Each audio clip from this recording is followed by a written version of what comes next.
Sir, நம்ம லைஃப்பில் நம்ம சிந்தனையை சிதைக்கிற மாதிரி நிறைய நெகட்டிவ் எனர்ஜி நம்மளை சுற்றி இருக்கும். அதை எப்படி சமாளிக்கணும்னு நமக்கு தெரிஞ்சிட்டா நாம தான் சார் மிகச்சிறந்த வெற்றியாளர்கள். இங்கே ஒரு காட்டில் ஒரு ஓநாய் ரொம்ப பசியில் சுற்றிட்டுருக்கு. இது உணவை தேடி அலைஞ்சிட்ருக்கும் பொழுது ஒரு சிங்கம் வரதை பார்த்துட்ருக்கு. பார்த்த உடனே இந்த ஓநாய்க்கு ஒரு பயம், எங்கே நம்மளை சிங்கம் வேட்டையாடிருமோ அப்படின்னு சொல்லி. இதை யோசித்து அந்த ஓநாய் ஒரு தந்திரம் உருவாக்குது.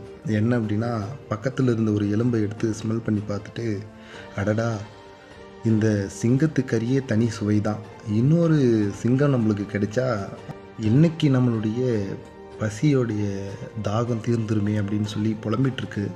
இதை கேட்ட சிங்கம் தலை தெறிக்க ஓடிட்டுருக்கு. இந்த விஷயத்தை மேலேருந்து ஒரு குரங்கு பார்த்துட்ருக்கு. அந்த குரங்கு சிங்கத்துக்கிட்ட போய் நடந்த உண்மைகளை சொல்லி உங்களை ஏமாத்துறதுக்காக அந்த ஓநாய் போட்ட சின்ன தந்திரம் தான் இது அப்படின்னு சொல்லி புரிய வைக்குது.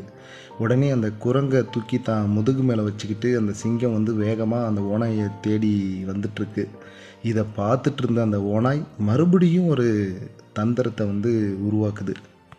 எங்கே இந்த குரங்கை அனுப்பி ரொம்ப நேரம் ஆகுதே, ஏதாவது ஒரு சிங்கத்தை ஏமாற்றி நமக்கு பசிக்கு உணவாக கொண்டு வர சொன்னால் இன்னுமே காணமே அப்படின்னு சொல்லி சத்தமாக புலம்பிகிட்ருக்கு.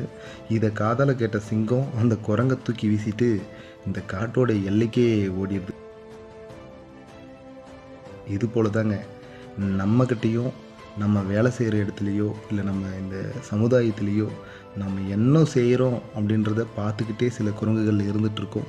இந்த மாதிரி நெகட்டிவ் எனர்ஜிக்கிட்ட இருந்து நம்மளை நாம் தற்காத்துக்கிட்டிங்கன்னா இந்த உலகத்துலேயும் சரி, இந்த சமுதாயத்திலும் சரி, இல்லை நீங்கள் வேலை செய்கிற எந்த இடத்துலையும் சரி, சரியாக பயணிக்க முடியும்.